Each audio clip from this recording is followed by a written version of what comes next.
सबसे पहले तीर अंदाज़ी का ईजाद उन्होंने किया, वो बानी तीर अंदाज़ी है। तो जब मैदान उहद में, ग़ज़वा उहद में आका अलैहिस्सलातु वस्सलाम की ज़ात के साथ वो ग़ज़वा उहद में शामिल थे और अपनी जुर्रतमंदाना बहादुराना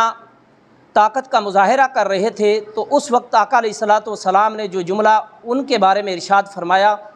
वो किसी दूसरे सहाबी के लिए इरशाद नहीं फरमाया।